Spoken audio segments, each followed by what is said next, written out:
দেখুন বন্ধুরা, যারা অন্নপূর্ণা যোজনার টাকা পেয়েছে তারা র্যালি করছে এবং তারা সেলিব্রেট করছে, সরকারকে ধন্যবাদ জানাচ্ছে এবং তারা সেলফিও তুলছে। দেখুন তারা কতটা আনন্দিত যে তারা অন্নপূর্ণা যোজনার টাকা পেয়েছে, সরকার তাদের দিকে এই স্কিমের পয়সা দিয়েছে। এটা হলো সমাজের একটা দিক। আরেকটা দিক আছে যারা পায়নি, তারা বিক্ষোভ করছে, তারা বিডিও অফিসে যাচ্ছে, তারা পঞ্চায়েত অফিসে যাচ্ছে, তারা পৌরসভাতে যাচ্ছে। তাদের একটাই দাবি, আমাদের রিজেক্টেড কেন হয়েছে, আমরা কেন বঞ্চিত হব এই স্কিম থেকে। তাদের আরও কি দাবি আছে বিভিন্ন সোশ্যাল মিডিয়ার মাধ্যমে উঠে আসছে যে আমরা গরিব মানুষও পাচ্ছি না, কিন্তু আমাদের পাড়াতেই যারা দোতলা বাড়ি আছে তারা কি করে পেয়ে যাচ্ছে, যাদের 4 চাকা আছে 2 চাকা আছে তারা কি করে পেয়ে যাচ্ছে। এক্ষেত্রে কিন্তু একটা কথা ভাবতে হবে যে তাদের বড় বিল্ডিং হলেও হয়তো 4-5টে রুম থাকতে পারে, কিন্তু 4টে তারা ভাই আলাদা আলাদা, সেই জন্য তারা আলাদা আলাদা দেখিয়েছে। এখানে বলাই ছিল যে একই রান্নাঘর থেকে রান্না করে খাওয়া এমন ব্যক্তিরাই হচ্ছে সেই ফ্যামিলির মেম্বার, তাহলে সেই জন্য আলাদা আলাদা করে দেখিয়েছে। যেমন দেখবেন কালী পুজো বা দুর্গা পুজোর সময় যখন আমরা চাঁদা আদায় করতে যাই, তখন দেখবেন বলে আমরা জয়েন্ট ফ্যামিলি, আমরা একসঙ্গেই থাকি, একটা জায়গা থেকেই চাঁদা দেবো।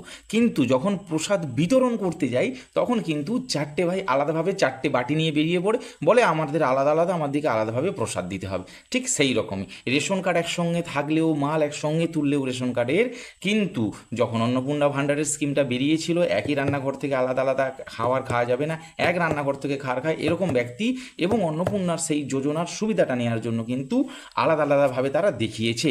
সেই জন্য তারা হয়তো পেয়েছে স্কিমের নিয়ম অনুযায়ী, কিন্তু আপনারা যেহেতু গরিব পরিবার, আপনাদের আলাদা রুম নেই, একটাই রুম দেখিয়েছেন, সেই জন্য হয়তো বা আপনাদের রিভাইটেড হয়েছে বা রিজেক্টেড হয়েছে বা অন্য যেসব কারণ আছে, যেমন কাগজপত্রে কিছু হতে পারে, ডকুমেন্ট কিছু, ডিবিটি লিঙ্ক কিছু, ব্যাংকের কোনো সমস্যা, সেই সমস্যার সমাধান হয়তো আগামী দিনে হবে। সেই জন্য আপনাদের একটু ধৈর্য ধরতে হবে।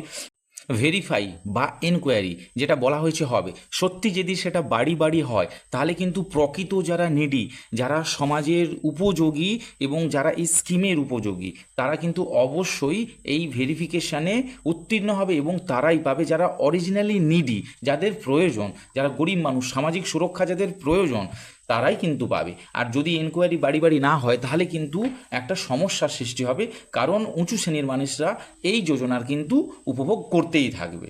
তো আমি আপনাদের বলবো, যদি কোনো প্রশ্ন থাকে কমেন্টে জানাতে পারেন, টেকনিক্যাল ইস্যু আমি অবশ্যই আপনাদের রিপ্লাই দেবো। এদিকে দেখুন আবার আশা দিদিটা বিক্ষোভ করতে শুরু করেছে যে তারা কেন এই স্কিম থেকে বঞ্চিত হবে। আদৌ তারা স্কিম থেকে বঞ্চিত হয়েছে কি হয়নি সেটা এখনও পর্যন্ত সঠিক আমার কাছে তথ্য নেই, কিন্তু বিক্ষোভ চারিদিকে হচ্ছে, যেটা শোনা যাচ্ছে যে তারা নাকি অন্নপূর্ণা যোজনা থেকে বাদ পড়ছে।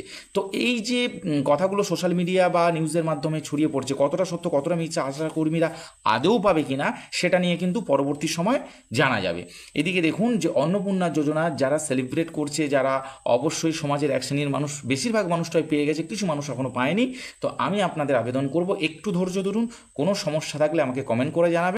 ডকুমেন্ট সংক্রান্ত যদি কোনো তথ্যে ভুল হয়ে থাকে বা কোনো ফর্ম ফিল আপ করতে গিয়ে কোনো অসুবিধা হচ্ছে বা কোনো সমস্যার সম্মুখীন হয়েছেন, আপনারা অবশ্যই কমেন্ট করবেন, প্রশ্ন করবেন, আমি আমার সাধ্যমতো আপনাদের রিপ্লাই দেবো। এরকম নিত্য নতুন তথ্য পাওয়ার জন্য চ্যানেলটিকে সাবস্ক্রাইব করুন এবং বন্ধুদের সঙ্গে বেশি করে শেয়ার করুন। আর আমি বলবো তদন্ত হলে সহযোগিতা করুন, প্রকৃত যোগ্য যারা তারা অবশ্যই পাবে।